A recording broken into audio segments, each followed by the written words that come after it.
오늘 이사야 6장 1절로 10절까지 우리 함께 읽겠습니다.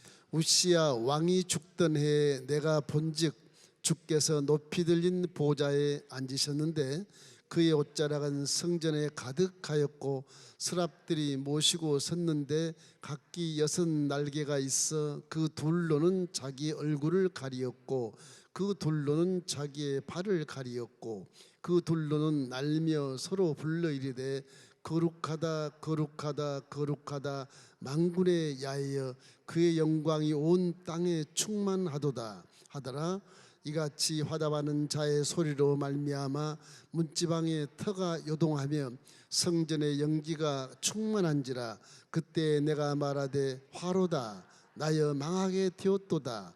나는 입술이 부정한 사람이요 나는 입술이 부정한 백성 중에 거주하면서 만군의 야이신 왕을 배웠음이로다 하였더라. 그때 그 서랍 중 하나가 부젓가락으로 제단에서 잡은 밥힌 술 손에 가지고 내게로 날아와서 그것을 내 입술에 대며 이르되 보라 이것이 내 입에 닿았으니 내 악이 제하여졌고 내 죄가 사하여졌느니라 하더라.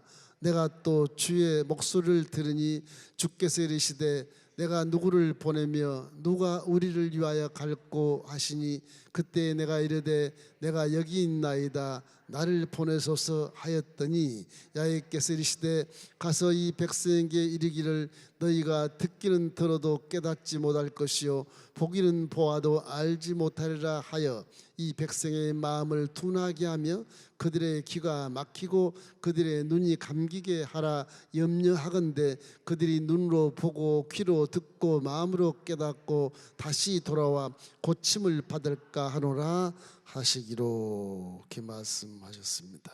제가 그림 하나 그리고 설명을 하도록 하겠습니다.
이사야 6장에는 이사야가 이렇게 하나님의 보좌를 봐요. 환상으로 놀라 자빠지는 겁니다.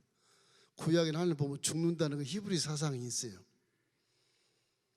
제가 추상적으로 그런 것 같지만 실제 4차원 세계 하나님 보좌를 이렇게 바라보면 표현하기가 좀 어려워요. 저게 추상도 아니고 반추상도 아니고 어떻게 이걸 그려줘야 될까 그런 걱정이스러운데 대략 이런 멀리 보면 그림은 가까이 보면 안 돼요. 멀리 봐야 돼. 화면 본 게 차라리 낫겠다. 그렇게 해서 보면 하나님의 보좌가 어느 정도의 이미지인가를 알 수가 있어요. 이스라엘이 남유다가 북이 멸망하고 이제 우시야 왕이 정치를 참 잘하다가 통치 초기에는 하나님 의지하고 선정을 베풀었잖아요. 솔로몬 후에 가장 번영한 그런 나라로 만든 사람이 우시야 왕. 이분이 이제 국력이 강해지고 주위 나라들이 자기를 우러러보고 하는 그런 가운데서 교만이 생기는 거. 그래서 대제사장분도 저리가 내가 하나님 앞에 분양할 거야. 그러다 문두비에 걸려버린 거예요. 그러니까 세상이 아무리 훌륭하고 대통령을 할지라도 예배는 목사가 인도해야죠, 그죠? 대통령이 인도할 수 없잖아요. 응? 아무리 권세가 있다 하더라도 그 문두비에 걸려버린 거예요. 그 사람이 52년 동안 선지자 역할을 했는데 그 왕으로서 50년 동안 통치를 했는데 거의 다 보면 한 20년 가까이는 다 이렇게 섭정왕이었어요. 골방에 들어가 뒤에 앉아가지고 앞에 아들이 왕일 때 뒤에서 이렇게 조언해서 이렇게 섭정 수렴청정이라 수렴청 뒤에서 이렇게 하는 거. 그렇게 하는 그 통치 기간이 52년이 가장 크지만 그렇게 자랑스러운 통치 기간 아닙니다. 초기에는 아주 믿음이 좋았는데 이래서 결국은 교만해서 분양하다가 문두병에 걸려서 나갔는데 역사학자의 요세푸스라는 사람이 이제 역사학자인데 그 당시에 역사학자가 쭉 성경 이렇게 역대 사건들 전부 나열하면 쓴 말이 우시야 왕이 성전에서 여기 앞에서 분향하는 거예요. 이게 이제 여기 지성소면 앞에서 기도 분향단에다 분향하는 거예요. 향단에다가 그 24시간 계속 이렇게 지금 꽃을 꼽아놓은 것처럼 꽃의 생향기가 쭉 하루 내내 이렇게 올라가야 되거든요. 그 기도의 향단이죠. 거기에 불을 지펴서 왕이 하다 보니까 이게 요세푸스가 써놓은 책을 읽어보면 이 성전이 막 흔들렸다, 지진이 일어났다. 그만큼 하나님이 진노하는 것을 표현하는 거예요. 그 사람은 크리스찬이지만 역사학자예요. 그때 진동했었다. 뭐 그런 기록을 이렇게 남기나 무슨 고고학적인 증명가 있는지 모르겠지만 지진을 하고 모든 그 남유다의 땅이 황폐하게 되었다. 그만큼 유다 왕으로부터 백성이기까지 죄가 관영해서 하나님이 이 진노를 멈출 수가 없을 만큼 그런 아주 절망의 그런 시대에 살았다. 그때 이제 이사야 선지자가 이제 성전에 들어가서 하나님 보좌를 보게 돼. 보좌를 보는데 이 보좌가 아주 높은 데 있는데 이 옷자락이 하나님의 옷자락이 이 성전에 가득했다. 계시록에 보면 옷자락이 여기는 이사야는 흰옷같이 눈같이다 이렇게 돼 있지만 계시록에 보면은 옷자락이 밑에가 이렇게 녹색 녹보석색으로 하고요. 아주 신비스러운 색깔로 성전에 쫙 있고 그 다음에 유리바다가 쫙 깔려 있고 그렇게 돼 있어요. 이사야 본 거는 이 보좌와 돌인데 이 옷이 성전에 가득하고 이 그룹들 수룹이라고 그러는데 수룹들이 이렇게 날아다니면서 거룩하다 찬양하는 모습을 성경에 써놨어요. 근데 그 수룹이라 스랍들이라고 하는 것이 스랍이 날개가 6개라. 세 쌍이 있어요. 한 쌍은 얼굴을 가리고 이렇게 가리고 그 다음에 한 쌍은 또 밑에 하체를 이렇게 가리고 그 두 날개 이렇게 날라요. 계시록도 보면 짐승이 사람 모습, 사자 모습, 또 송아지 모습, 독수리 모습 그 네 생물이 보좌 앞에서 지키고 있는데 등대 앞에 딱 지키고 있는데 곧 새 쌍의 날개 6개 날개가 달려 있어요. 짐승들도. 이게 스랍이라고 하는 이 천사 이 그룹들이 보좌 앞에는 전부 날개 3쌍 6날개를 갖고 있다 하는 것이 특징적인 거예요. 이게 다니엘도 그렇고 이사야도 그렇고 계시록은 사도 요한이 봐도 그렇고 보좌를 본 사람은 성경에 6분입니다. 6분. 미가야 선지자, 이사야, 다니엘, 그 다음에 스테반, 신학교 와서 스테반, 사도 요한, 또 하나 누구 있나? 벌써 6명이. 다니엘, 에스겔이 성전 묻지방 흘러내리는 거 봤지 않습니까? 그 보좌를 본 곳은 6분밖에 없어요. 그 6분이 본 모든 그 보좌를 이렇게 종합해 보면 이렇게 실제 되지는 않겠지만 이제 추상적으로 봤을 때 이런 모습이다.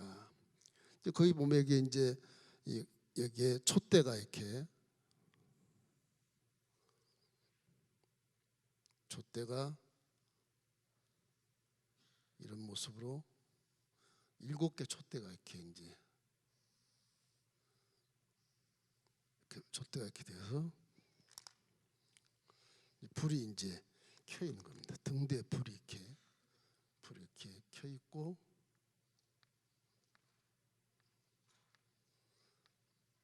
근데 거의 다 비슷해요. 이 보좌를 보신 선지자들이나 사도들이 봤을 때 비슷합니다. 등대가 이렇게 불이 이렇게 켜 있고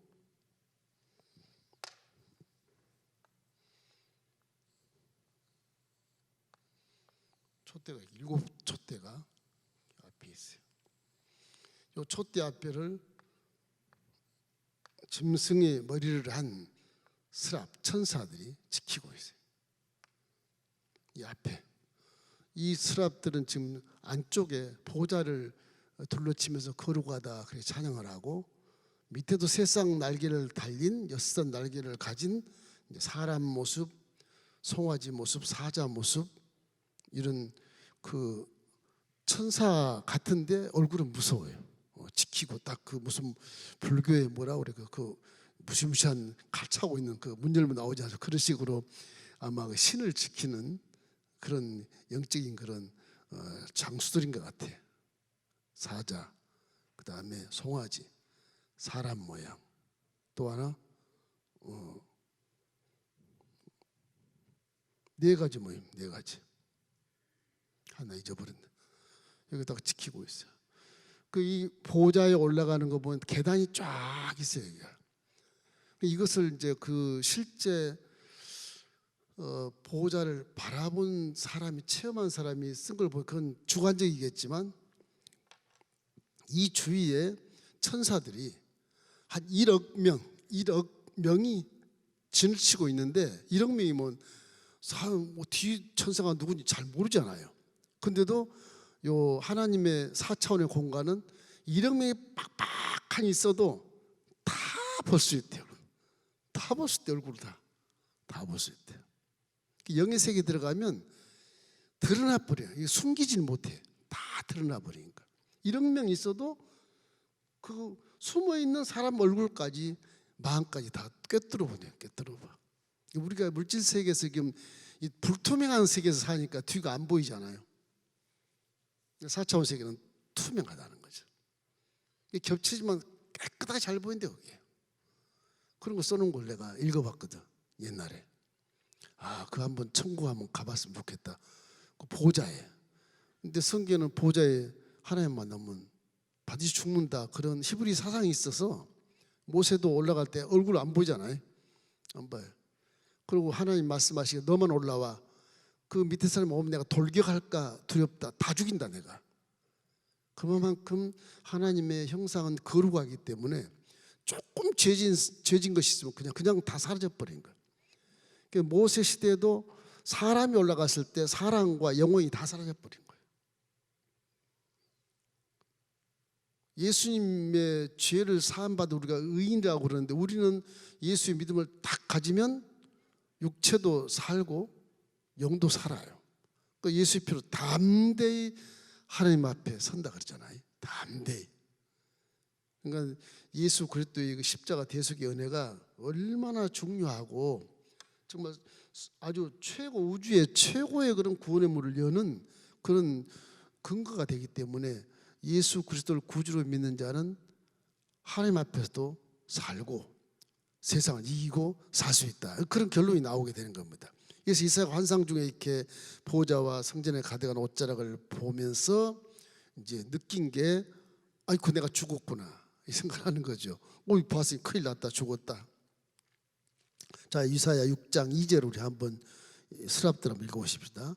서랍들이 모시고 섰는데 각기 6날개가 있어 그 둘로는 자기 얼굴을 가리었고 그 둘로는 자기의 발을 가리었고 둘로는 날며 이상한 동물처럼 보이지만 천상의 세계는 그렇게 돼 있다. 그걸 우리가 기억을 할 수 있어요. 이거 한 분 이런 게 아니라 여러분들이 이렇게 겪는 거 6분이 다 이걸 본 거예요. 다니엘서 17장 13절 14절 우리 한번 읽겠습니다. 내가 또 밤 환상 중에 보니 인자 같은 이가 하늘 구름을 타고 와서 옛적부터 항상 계신 이에게 나아가 그 앞으로 인도되매 그에게 권세와 영광과 나라를 주고 모든 백성과 나라들과 다른 언어를 말하는 모든 자들이 그를 섬기게 하였으니 그의 권세는 소멸되지 아니하는 영원한 권세요 그의 나라는 멸망하지 아니할 것이다. 이거는 예수를 나타낸 거예요. 예수님을 나타낸 거예요. 예수님이 구름 타고 와서 영원부터 계신 그분한테 가서 권세 영광을 다 이렇게 이양받는 그런 모습을 다니엘서에 기록하고 계시록의 중요한 것은 계시록 4장 1절로 3절 우리 함께 읽어보십시다. 이 일 후에 내가 보니 하늘에 열린 문이 있는데 내가 들은 바 처음에 내게 말하던 나팔 소리 같던 그 음성이 이르되 이리로 올라오라 이후에 마땅히 일어날 일들을 내가 내게 보이리라 하시더라. 내가 곧 성령에 감동되었더니 보라 하늘에 보좌를 베풀었고 그 보좌 위에 앉으신 이가 있는데 앉으신 이의 모양이 벽옥과 홍보석 같고 또 무지개가 있어 보좌에 들렸는데 그 모양이 녹보석 같더라. 녹보석 같더라. 그러니까 어떤 분은 하얀 천사처럼 보기도 하고 그것이 신기하고 아주 신비스러운 녹보석 같은 그 루비 같은 그 색깔 녹보석 같은 그런 모습을 신비스러운 옷을 입으셨는데 그 성전에 가득했다. 신비스러운 말씀. 계시록 이후에 이 말은 우리 순복음의 어떤 그런 교단의 교리처럼 이후에 이 말은 계시록 3장까지는 교회가 있었어요. 7교회 다 얘기하고 교회가 있었어요. 계시록 4장부터는 교회라는 이름이 하나도 안 나와요. 교회는 휴거했다 이렇게 된 거예요. 우리 이제 순복음의 교리는 전천년설을 얘기해요. 전천년. 후천년이 아니고 우리는 고난이 최고의 그런 고난을 겪지 않고 그 전에 우리는 공중에 올라가서 호인잔치를 하고 내려와서 왕노릇하는 거예요. 그렇게 돼 있어요. 그래서 복음의 지론과 맞다. 복음이라면 고난 이미 받고 살아갔고 죄가 용서받고 다 자유함을 얻고 우리는 이제 심판받지 않는 자이기 때문에 고난이 왔을 때 7년 환란이 왔을 때 우리 환란을 겪지 않고 공중으로 휴거해서 예수님과 호인잔치를 하고 끝나면 딱 내려 왕노릇 하게 되는 거예요. 그래서 순복음 오순절 이런 복음주의 정통 복음주의는 다 전철연설로 되어 있어요. 고난을 받고 남은 자가 올라간다. 그러면 그 몇 사람이 올라가서 그거 복음이라기가 좀 어렵잖아요. 그렇게 죽일 바에는 복음이란 말 쓰지 말지 이 생각이 드는. 근데 그것도 성경에는 맞는 구절이 또 있어요. 맞는 구절이 이 성령으로 충만하게 해석을 할 수가 있어. 사도 요한이 보는 보좌는 성령이 감동됨으로 보았잖아요. 그러면 신앙만 나와. 예수님 후에 성령 충만한 제자가 본 것이니까. 근데 구약의 선지자들은 성령 감동이란 말이 없어요.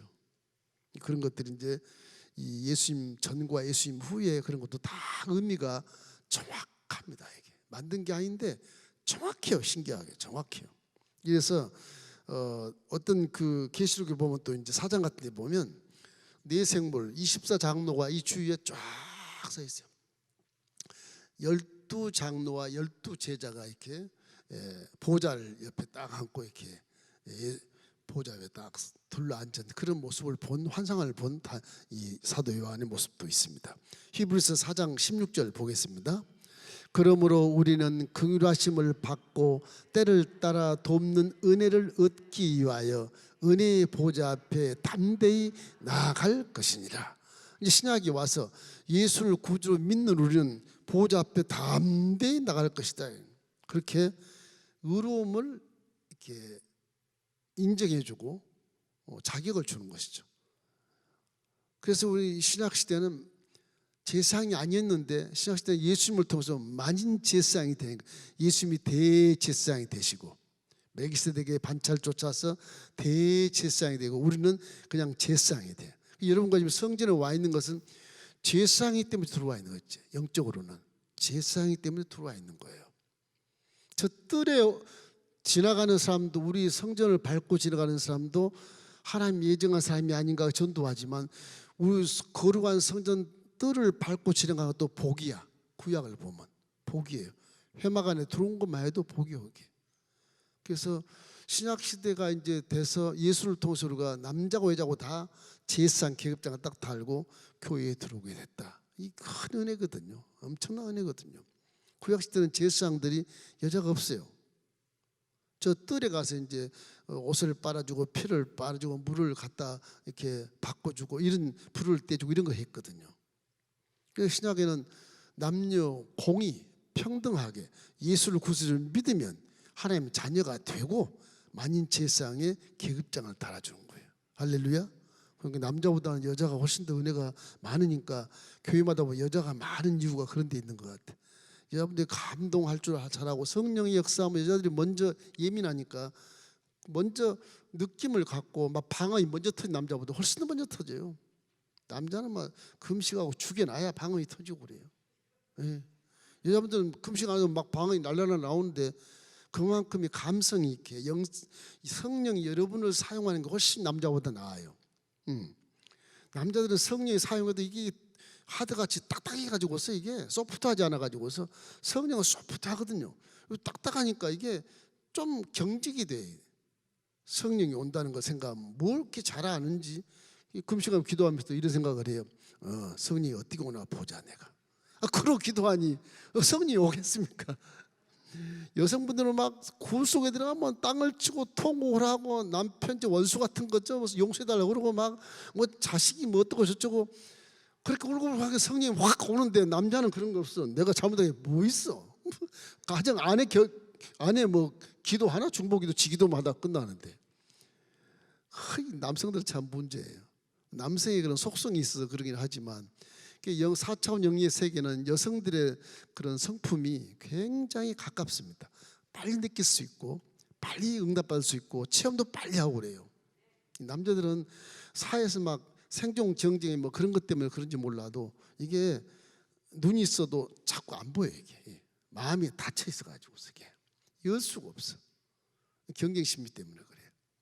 이런 것 같아요. 이래서 오늘 영광의 보좌를 이사야에게 봤는데 참 이런 모습이었다. 대략 생각하시면 여기 어떤 모습일까? 이거는 하나님의 임재가 있고요. 임재. 하나님이 지금 여기 계신다. 그죠? 찬양, 거룩함. 이 세 가지. 하나님이 임재하는 걸 찬양하며 거룩한 곳이다. 이 거룩한 곳이 하나님의 보좌다 생각하시면 돼요. 그래서 연기가 자욱하다고 말해요. 이 진노를 나타내는 연기도 되지만 임재의 징조, 성막의 구름 기둥을 통해서 옮길 때 같이 옮기고 하는 그런 것들이 있지 않습니까? 이래서 그 구약에 본 성막이 움직이될 때 구름이 이렇게 인도에서 옮기는 것처럼 결국에는 임재를 나타내고 또 벼락이 치고 우박이 내리고 막 이렇게 또 심판할 때 연기가 자욱할 때도 있고요. 호렙산에 하나님이 강림하실 때도 구름이 가득 빽빽했다. 성경에 빽빽한 구름이 사기 하나도 안 보이게 빽빽하게 둘러쳐가지고 3일 동안 둘러쳐서 거기서 나팔소리가 나고 모세야 모세야 음성이 들렸다. 그런 걸 보면 하나님 임재가 전부 구름으로 둘러싸여서 못 보게 하네요. 못 보게. 보면 죽으니까. 하나님 얼굴을 보좌를 봐도 못 봐요. 높은 데 있지 얼굴은 못 봐요. 얼굴은 봤다는 성경에 기록이 없어요. 옷자락만 쭉 본 옷자락만 이렇게 돼서 항상 거룩한 그런 보좌 위에 있는 하나님을 우리가 상상할 수 있게 돼요. 출애굽기 19장 16절 우리 함께 읽어보십시다. 셋째 날 아침에 우레와 번개와 빽빽한 구름이 산 위에 있고 나팔 소리가 매우 크게 들리니 진중에 있는 모든 백성이 다 떨더라. 하나님을 안 보여도 지진이 나고 나팔 소리가 들리고 우레가 치고 번개가 치니까 다 떠는 거예요. 이 종말이 안 나보다 떠는 거예요. 하나님이 임재하신 것이에요. 하나님은 그냥 임재가 아닌데 그렇게 거룩하고 위험 있고 엄하게 임재하시기 때문에 하나님 앞에 얼굴을 못 봐도 그 앞에 서면 이런 기분이 생겨요. 눈을 돌릴 수가 없어. 말을 내가 하겠다는 말 한마디도 안 나와. 숨이 멈춰. 그 정도 엄한 거예요. 그 정도. 하나님 앞에서 내가 말해야 되겠다. 그 말을 못하고 그냥 그 자리에서 그냥 죽어. 그 정도 엄한 것이다. 신이라고 하는 것은 굉장히 이 피조물과는 엄격한 차이가 있기 때문에 피조물이 뭐 변명을 하거나 이런 거 듣질 않으세요. 본인이 정상법의 판단에서 그냥 심판해 버린 것입니다. 이렇게 마치 두려운 하나님처럼 생각한 것이 구약시대 그런 하나님이시거든요. 본문의 이사야 6장 3절로 4절 우리 한번 읽어보십시오. 서로 불러 이르되 거룩하다 거룩하다 거룩하다 만군의 야훼여 그 영광이 온 땅에 충만하도다 하더라. 이같이 화답하는 자의 소리를 말미암아 문지방의 터가 요동하며 성전의 연기가 충만한 이런 모습과 모세고 같은 산의 모습과 똑같잖아요. 이렇게 의미가 똑같아요. 하나님 그렇게 엄미하게 요동을 움직일 만큼 떨 만큼 뭐 산천이다 떨 만큼 우주가 떨 만큼 임재하시는 거예요.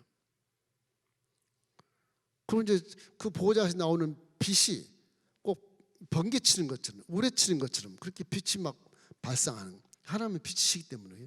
하나님 어둠에 있질 않아요. 그래서 하나님의 보좌는 은혜의 보좌겠지만 엄미하시다. 무시무시한 그런 하나님의 임재를 우리가 무겁게 느끼하면 되는 것입니다. 그래서 하나님 말씀하면 무조건 이해하고 들어야 이게 살아. 피조물은. 근데 우리는 어떻게 말씀에 글쎄 그럴 수도 있겠지. 그것도 읽고 그래요. 순종하는 것이 복인데 그렇게 적어놨는데 법을 적어놨는데도 순종을 안 해. 그리고 지 중심이 좋다 그래서 하나님은 내 편이라고 하면서도 지멋대로 살아가는 거예요. 그게 복을 받겠습니까? 어렵죠. 하나님 말씀 무조건 아니라면 아니고 예라 하느니라 성경에 써 있으니까 무조건 아멘 아멘 아멘 해야 되는 거예요. 그 70년대 후반에요. 이 천국가 또 오신 집사님이 간증을 하더라고. 그때 순봉 중앙교회 내가 다닐 때인데 얘도요. 천하 때 간증을 하는데 이래요. 천국 갔는데 아멘 그러면 잔디밭 한 평이 딱 생긴대요. 또 아멘 그러면 또 생긴대 이렇게. 잔디밭이 쫙 땅에 생기더래요. 그래서 그 천상에 갔다 와서 이분이 현재 이제 실제로 예배 드릴 때 아멘을 가장 크게 하는 그 양반이. 아멘 하면 그래요. 예배를 방해할 만큼 크게 해요.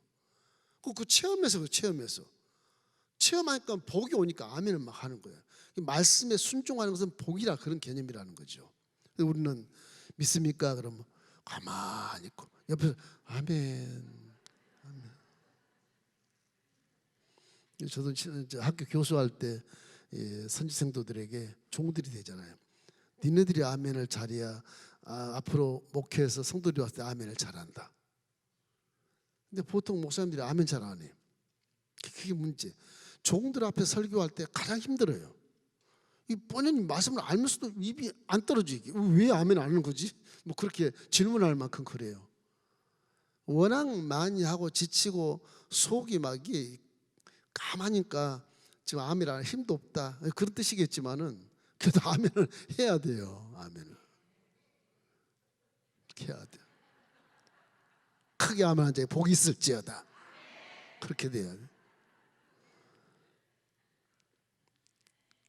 그 아멘 하는 것이 어렵지는 않는데 왜 이렇게 못하는지 모르겠어요. 그 아멘은 뭐 창피한 것처럼 생각하는 분도 계시고 많이 뭐 고지식하게 인격이 고매하다 그래서 뭐 여기서 뭐 점잖게 있어야지 그걸 아멘하고 그러냐 창피스럽게 그럼도 그 다 남자분들이 그런 생각을 해요. 보통 보면 신앙이라고 하는 것은 자기중심이 아니고 모든 걸 순수하게 내려놓고 내 마음을 다 드리는 것이 신령과 진정 예배드린 거기 때문에 아멘은 많이 해도 손해가 없어요. 할렐루야.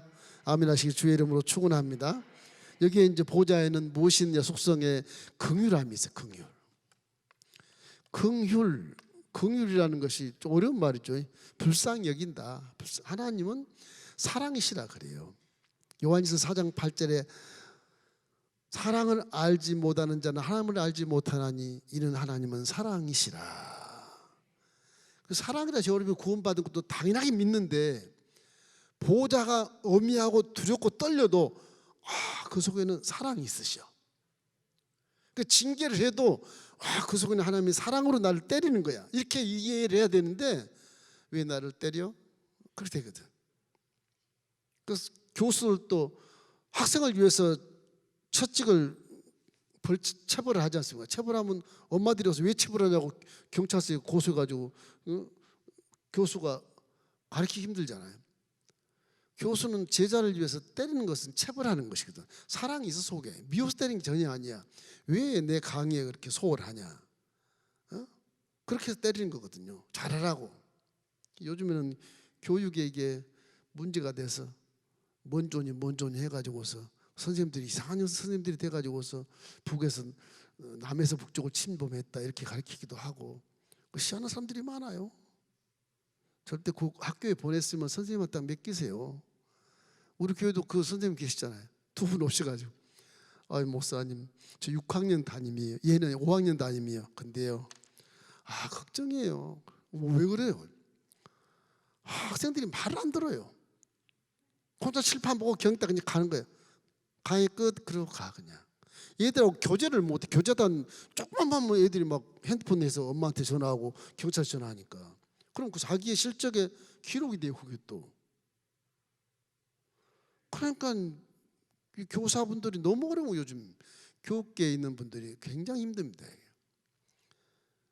우리 학교 다닐 때만 해도 교수님들은 막 그냥 껍벅 죽어요. 그냥 존경하고 막 그 말씀이라면 하나님 말씀을 듣고 그랬거든요.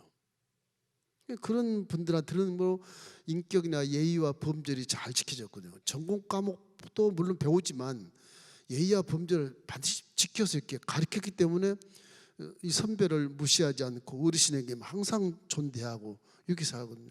요즘이 어때요? 머리 빡빡 깎은 애가 사복은 입었는데 담배 딱 꺼내놓고 아저씨 불 있어요. 덤벼 드는데 이게 난 담배 안 핀다. 그 많이 덤비면 또 걔들은 칼을 들고 다니대요. 그래갖고 이제 좀 겁나서 피하고 그랬지만은 세상 일이에요. 이 사람 사는 모습이 우리가 봐도 예수를 안 믿어도 이건 아니라 그러잖아요. 그런 거 좀 고쳐줘야 돼. 사회에서 제도나 법으로 통해서라도 고쳐줘야 돼. 이 교육 시키는 부모님들도 그런 거 생각하면서 선생님을 존중해서 내 아이가 선생님 밑에서 잘 배워야 돼. 전공만 100점 맞지 말고 사람 배우 좀 배워야 돼. 딱 맡긴 게 좋아요. 체벌에 아이가 전화 왔으면 넌 나쁜 놈이다. 선생님한테 가서 사과해. 그렇게 해야 돼.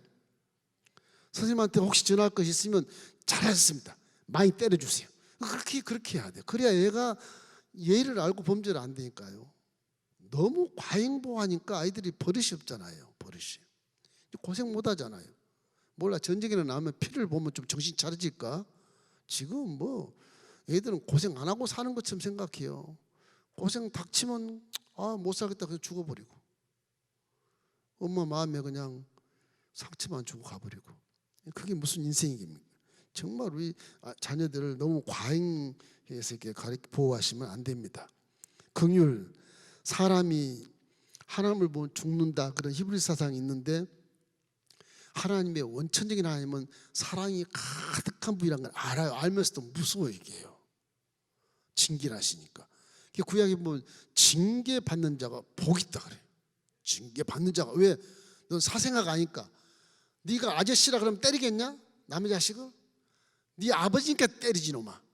그러니까 징계받는 것이 복이 있단 말은 내가 많은 걸 깨닫고 성숙한 사람이 되는 거잖아.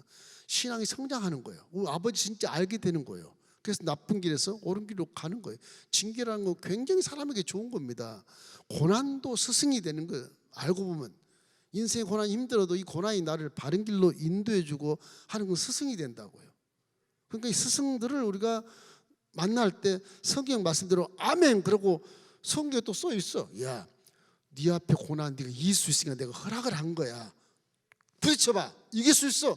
아, 나 싫어요. 피해가잖아. 또 앞에서 또 나요. 하나님이 사랑하니까 또 노는 거예요. 사랑하면 내버려 둬버리지. 그죠? 고난 받는 것이 내가 유익이란 말도 똑같은 말이지만은 사람이 감당할 시험 밖에는 준 적이 없다는 것이 하나님 우리에게 주신 말씀이거든요. 그 여러분 앞에 내 앞에 있는 고난은 다 이길 수 있습니다. 내가 세상을 넉넉히 견노라 그렇게 말씀하신 예수의 복음이 우리 속에 와 있기 때문에 내게 능력 주신 자 안에서 모든 것을 우리는 할 수 있어요. 그리고 믿음과 갖기를 주의 이름으로 축원합니다. 이사야 6장 5절 읽겠습니다. 그때 내가 말하되 화로다 나여 망하게 되었도다. 나의 입술이 부정한 사람이요 나는 입술이 부정한 백성 중에 거주하면서 만군의 야외신 왕을 베었음이로다 하였더라. 이 무슨 말이냐? 남유다가 백성들이 다 죄에 들어가 있어. 이사야도 그 사람도 함께 지금 거주하고 있잖아요. 그 이사야가 거주하는데 하나님을 보았으니 이게 죽었지 이제. 그러니까 이 서랍 하나가 와가지고 숟가락을 불든 숟가락을 입에다 확 치죠. 그래서 이 죄가 사하였다. 이 왜 내가 망하였다 그러면 이스라엘 백성들이 죄 속에 있었기 때문에 아 나도 이제 망했구나 그런 거죠. 하나님을 보였으니 이사가 그런 그 이스라엘 대변자로서의 대표적인 죄를 시인하는 것입니다. 그래서 자기 입술도 사망에 해당하는 그런 더러운 입술이다 이런 것을 고백하는 거예요. 그래서 천사가 와서 그 고백에 회개한 고백에 대해서 숯불을 지져버린 거예요. 정하게 되었다. 고침 받은 것입니다. 이사야는 6장 6절로 7절 우리 함께 읽겠습니다. 그때 서랍 중에 하나가 부젓가락으로 제단에서 집은 바 핀 숯을 손에 가지고 내게로 날아와서 그것을 내 입술에 대며 이르되 보라 이것이 내 입에 닿았으니 내 악이 제하여 졌고 내 죄가 사하여 졌느니라. 거룩한 숯불로 지졌다는 것이죠. 거룩한 숯불로. 신학적으로 보면 피가 모든 것을 성결하게 하고 죄를 용서하죠. 보좌에 있는 그 숯불은 거룩한 숯불이라 그 피와 똑같은 효과를 발생하는 거예요. 그런데 세상에서 숯불을 가지고 죄를 지졌다 그러면 안 낫잖아요. 하늘 보좌는 거룩한 곳이기 때문에 거룩한 곳이기 때문에 그 숯불도 거룩한 것이에요. 그래서 제가 이거 질문하시는 학생들도 있어요. 왜 숯불로 거룩해집니까? 피로 거룩해지지. 아직 하나님 보좌가 거룩해서 그렇다. 피보다 더 거룩하다 하나님 보좌는. 그래서 낫다고 하는 것을 우리가 생각해야 되는 것입니다. 하나님의 긍휼함이 지금 살아서 우리에게 존재케 한다. 2023년을 열어주신 하나님도 우리를 사랑하셔서 생명을 연장해서 존재하게 하셨으니 우리도 하나님 말씀에 아멘하고 주어진 사명을 잘 감당하는 저와 여러분 되기를 주의 이름으로 축원합니다. 그 다음에 사명자로 사명자. 하나님의 부르심, 이 부르심이거든요. 콜링이라 그러는데 이 소명을 주는 것인데 이게 이제 하나님이 우시장 후에 죄를 너무 많이 지은 이스라엘 백성들 때문에 그들은 마음이 둔하고 귀가 막히고 눈이 감겼고 그 죄를 지으면 국력이 완전히 쇠퇴돼서 후진국이 돼버린 거예요 지금요. 그래서 내가 이 백성을 내가 살리긴 살려야 되겠는데 선민 백성 다윗의 후계 이 백성을 살리긴 살려야 되겠는데 어떻게 내가 누구를 보냈고 하나님이 이제 보좌에서 탄식하는 모습을 보는 거예요. 이사야가 제가 가겠습니다. 종은 하나님이 부르시는 거예요. 내가 간다고 해서 종이 되질 않아요. 물론 그렇게 해서 종으로 하시는 분도 계시겠지만 하나님이 나중에 또 그걸 인정해서 사용하는 분도 계시겠지만은 종은 하나님이 부르신다. 그래서 이 백성들과 종의 관계는 상당한 차이가 있습니다. 종을 뭐 거룩하게 여기고 뭐 높게 생각하는 거 아니에요. 종은 하나님이 부르신 것이니까 하나님이 그 종을 책임지고 계시니까 종과는 싸우지 말라 그런 거예요. 다투지 말라. 종과 다투가지고 이익될 게 하나도 없어요. 종이 마음이 얼마나 시큼한지 알아요 이게? 뭐 꼭 무슨 뭐가 더러워서 못 만지는 것처럼 그렇게 생각하셔야 돼. 뭐 좋아서 거룩해서 그런 게 아니에요. 종은 하나님의 종이기 때문에 하나님을 대변하는 자잖아요. 이렇게. 그러니까 잘못 말하고 잘못 섞이면 이게 하나님과 관계가 어그러뜨릴 수 있어요. 이게 종이라는 게. 물론 종 중에도 뭐 몇 분이 이렇게 뭐 정말 사람답지 않게 언행 심사가 다르고 뭐 좋지 않은 일을 해서 이렇게 뭐 지탄받은 분도 계시지만은 다 그렇지는 않습니다. 종들에 대해서 여러분이 불쌍히 여기신 게 오히려 낫습니다. 아이고 종들 불쌍해라. 제가 그랬거든요. 평신도 때 나보고 종하라고? 너나 해라. 뭐 내 운명 바꿔주려고 그래. 뭐 좋다고. 어휴 불쌍해라. 그랬어요. 우리 교구장한테. 김종대 목사가 그냥 목사인데 국회에 2번 떨어진 분인데 근데 그래서 종을 일부러 할 이유가 전혀 없잖아. 뭐가 좋다고 그게. 좋은 게 뭐가 있겠어 종이? 없어요 하나도. 뭐 유명한 목사님? 아이고 세상 유명하게 보는 것이지 제 개인 생각의 인생은 아무것도 아니. 아무것도 아니. 뭐 존경할 것도 별로 없어요 사실은. 그렇습니다. 이 사명자 부신 하나님입니다. 이사야 6장 8절 내가 또 주의 목소리를 들으니 주께서 이르시되 내가 누구를 보내며 누가 우리를 위하여 갈고 하시니 그때 내가 이르되 내가 여기 있나이다 나를 보내소서 하였더니 이사야의 마음은 이스라엘을 살리기 위해서 내가 여기 있다고 자원한 거죠. 하나님이 부르심에 따라서 응답을 하는 거지만 그러니까 예수님께서도 우리를 생각할 때 네가 나를 택했냐? 내가 너를 불렀어야 그렇게 얘기하죠. 예수님도 요한복음 15장 16절 그 말씀 너희가 나를 택한 것이 아니오 내가 너를 택했다. 이는 너희로 가서 많은 열매를 맺게 할 것이다. 후회 없는 인생이 되게 하겠다 말씀하신 거잖아요. 여러분이 교회에 왔다 그 생각하지 마세요. 성령이 내 발을 인도해서 오늘 수요예배 드리러 오게 했구나. 그렇게 인정하는 것이 훨씬 신앙적이고요. 내 안에 성령이 기뻐하시고요. 하나님도 그걸 인정을 해 주셔요. 내가 왔습니다. 밥 먹고. 성령이 어떻게 이놈아 내가 인도해야 하는데 네가 왔다고 어떡하냐. 그렇게 생각하는 거죠. 그러니까 우리가 바울처럼 이렇게 하나님께 성령께 내 맡기는 삶을 살면 맡기는 삶 이 몸을 성령이 사용해서 일을 하기 때문에 그것은 내가 하는 것이 아니라 하나님이 일하는 거예요. 그러니까 다 성공이 되는 거예요. 그래서 에레미야 33절 보면 일을 행하는 자에 내가 하는데요. 이놈아 네 속에 성령이 하는 거야. 성령한테 맡겨. 그러면 성령이 지혜 주시고 성령이 눈을 보게 하시고 응? 성령이 걸어가게 하시고 만날 사람 만나게 하고 부딪힐 사람 부딪히게 하고 그렇게 해서 일을 하는 거예요. 그것이 기독교 신앙이에요. 기독교 신앙 그런 게 좀 어려워요. 내 맘 됐으면 좋겠는데 속에 막 두 법이 나를 갖고 막 싸움을 만드는데 악한 욕심의 법이 있고 하나는 선한 법이 있고 이 둘이 막 싸우다가 결국에는 악한 것이 이겨. 에라 모르겠다. 하나님 잠깐 기회에서 싸우고 올 테니까 그럼 가는 거지. 항상 내 속에 늑대가 사슴을 다 잡아먹어. 다시 말하자면 늑대를 굶겨 죽이세요. 그냥 굶기라고 그래. 여러분 늑대를 쫓을지 못해요. 머릿속에 딱 기억이 돼 있어요. 먹기 전에 기억이. 무엇을 먹을까 무엇을 마실까 이 전부 늑대가 하는 생각이기에. 사슴은 안 그래요. 오늘 내가 하나님 영광에서 뭘 해야지 선하게 살아야지 오늘 싸움 안 해야지 정직하게 살아야지 거룩하게 살아야지 그렇게 예배해야지 그게 사슴의 모습인데 이게 원천적인 하나님을 택한 자의 모습인데 속에 늑대가 야 오늘 예배 빠져도 돼 새벽에 왔잖아 나지 않으면 되지 뭘 한 번 먹으면 되지 뭐 2번이나 가 어떻게 먹고 살라고 그런데 2번 다 온 게 먹고 살기 좋아요. 몰라서 그러는 거예요. 그러니까 여러분 속에는 늑대가 쫓아내지 못해요.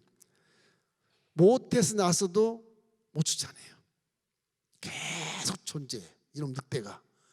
그냥 존재해서 가만히 굴고 있다가 눈으로 딱 유혹을 보면 늑대가 딱 일어서요 또. 응? 그러면 죄로 막 달려가는 거예요. 기분 나쁘게 가면 늑대가 딱 눈을 떠요. 그냥 또 싸워요 가면. 그러니까 눈으로 딱 볼 때 조심해야 눈을 기도를 많이 해.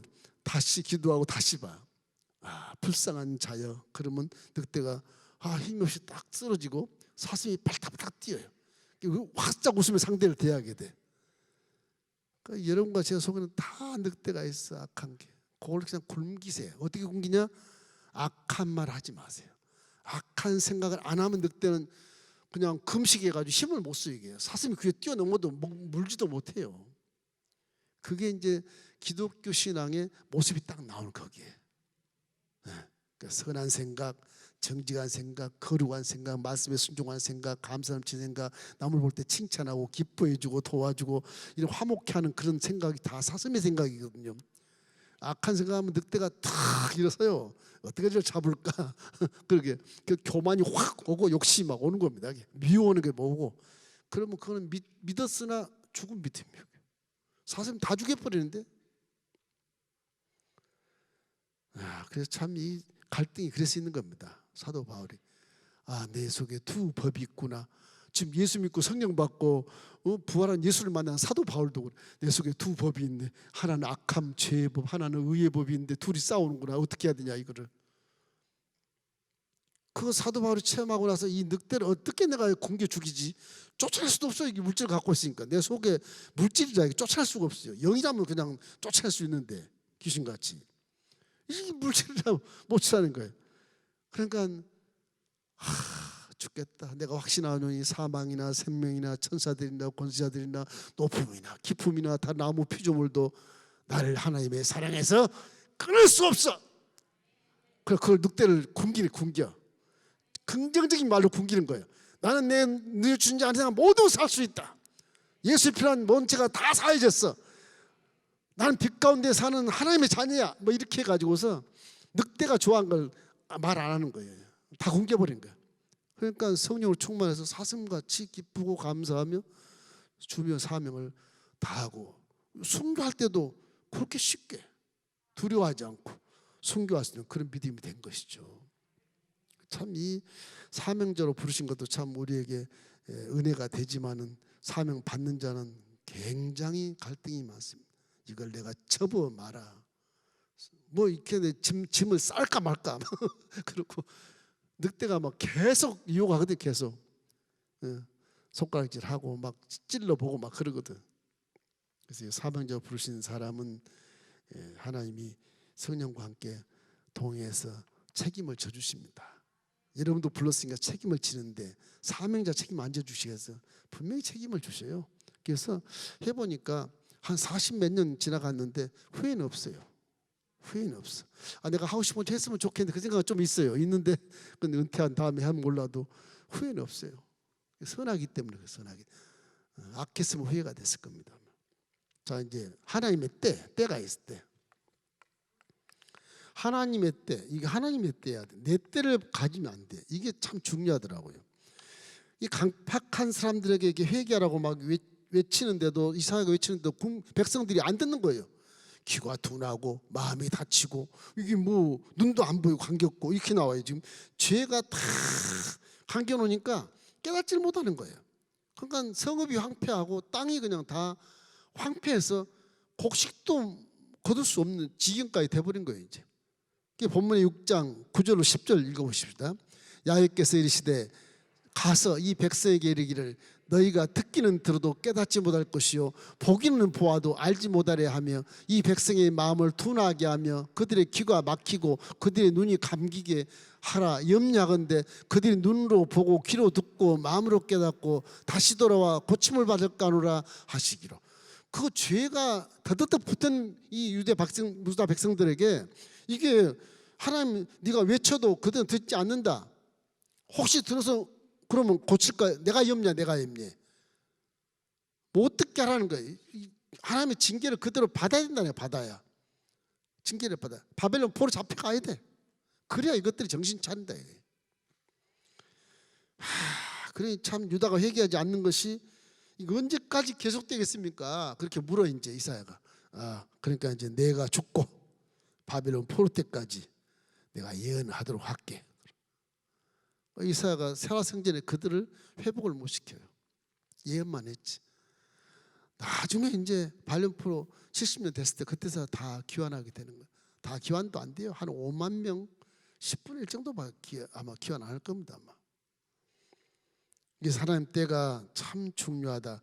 이사야는 하나님의 긍휼을 전하는 자라고 외쳤는데 심지어는 하나님의 진노를 전하는 자로 낙인이 찍힐 수 있어. 이사야가 네가 선지자냐? 우리 백성을 다 죽이는구나. 그러고 이 핍박을 받을 수 있는 존재로 전려갈 수밖에 없는 그런 죄의 소굴에서 살았다. 이사야가.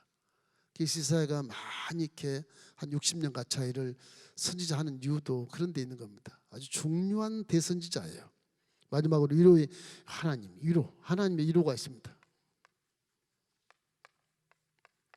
하나님은 사랑이시라 반드시 결과에 가서는요, 요 위로의 하나님이라는 것을 증명하고 말아요. 결국 마지막 이사야 6장 13절에서 하나의 위로의 말씀이 나옵니다. 한번 읽어보십시다. 그 중에 10분의 1이 아직 남아있을지라도 이것도 황폐하게 될 것이나 밤나무와 상수리나무가 배임을 당하여도 그 구루터기는 남아있는 것 같이 거룩한 씨가 이 땅의 구루터기이니라 하시더라. 그러니까 이게 상수리나 밤나무 다 잘려서 다 망했어. 다. 이스라엘 다 다음에다 북왕국 이미 망했고 남왕국도 이미 이제 막 히스 왕이 시드기야가 두 눈이 뽑혀서 바빌론 포로로 다 잡혀 나라가 망했고 성전 다 해패됐고 아무것도 없어. 구루터기만 남아요. 구루터기만. 그 남은 구루터기에 새싹이 나는 것이 이제 귀함부터 시작해서 거기서 예수 그리스도가 태어나는 거예요.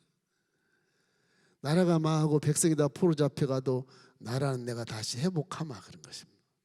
그 하나님의 위로가 그 마지막에는 항상 하나님의 위로 남아서 다시 회복시켜주는 하나님. 사사시대처럼 300년 동안 수많은 사사가 20년, 30년, 7년, 40년까지 간 사사도 있지만은 그 나라가 명맥이 그래도 유지돼 가잖아요. 그런 것처럼 하나님이 이 선민을 약속한 것은 그대로 말씀대로 되는데 안 될 때는 자꾸 연단시켜서 그래도 안 죽이고 결국에는 회복시켜주는 거예요. 하나님은 사랑이 많으시기 때문에 징계에도 반드시 회복시켜 주십니다.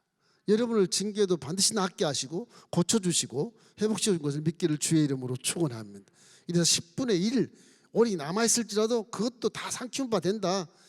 그런데 내가 너희에게 말한 건 밤나무나 상수나무 딱 쳐도 그루터기 남아있지 않냐. 뿌리가 남아있다. 거룩한 씨가 이 나라에 있다. 예수 그리스도가 있다. 이 말은 나중에 700년 후에 예수님이 내려와서 다시 구원의 문을 활짝 이렇게 만드는 당사자의 선민 나라가 된다고 하는 것이죠. 결론은 이제 복입니다. 이사야 당시에 사는 사람들은 어려운 것이지만 이렇게 구원이라는 것이 쉬운 것이 아니다. 하나님이 워낙 거룩하시고 워낙 엄히하시고 이렇게 워낙 우리가 근접하지 못하는 분이다 보다 보니까 이 피조물 인간들이 현실 물질 세계에서 하나님 생각대로 살 수가 없는 거예요. 살 수가. 그러니까 회개밖에 없어. 계속 회개하다 끝나요. 회개하다. 우리 믿음은 회개를 통해서 계속 성장이 되고 계속 살아서 나가는 겁니다. 회개하면 그냥 죽어버려요. 구루터기 남았을 때 다 망했어도 너 예수 믿고 망했잖아. 제가 그랬어. 저 민장기는 예수 믿고 망했단다.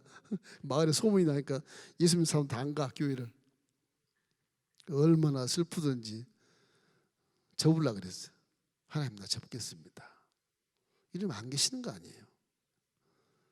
그런 체험을 한 서너 번 했습니다. 진짜 힘들어요. 예. 안 보이니까. 보여주시고 와서 함께 얘기한다면 얼마든지 아멘 이렇게 했는데 안 보시면서 나만 내려다보시고 나는 안 보여주는 거예요. 안 보여주는 거예요. 이사야처럼 이렇게 환상을 보이면 차라리 낫겠는데 그것도 안 보여주시는 거예요. 가끔 음성만 듣고 계시만 주지 이 계시도 내가 생각한 거 아니야 이거? 기도하다가 내가 생각한 거 아니야? 그러다 또 이제 갈등을 느끼고 왜냐면 속에 있는 늑대가 계속 그렇게 유혹을 하는 거예요. 유혹을. 친구들 만나면 창피하지, 광신자라 그러지, 또라이라 그러지. 참 갈등이 얼마나 많은지 몰라요. 인간이라 그런 것 같아요. 별 잘난 것도 없는데 그렇게 생각이 되더라고요. 구원이란 게 이렇게 어려운 겁니다. 그런데 중요한 건 하나님이 선택했기 때문에 책임을 져주시고 천국 시민을 만들어 준 것에 대해서 무조건 감사하십시오. 무조건 감사. 무조건 갈등은 나중 얘기야. 무조건 감사합니다. 그 감사하고 기도하다 보면 이제 회개할 게 생각이 나. 그 회개 이렇게 하시면 돼.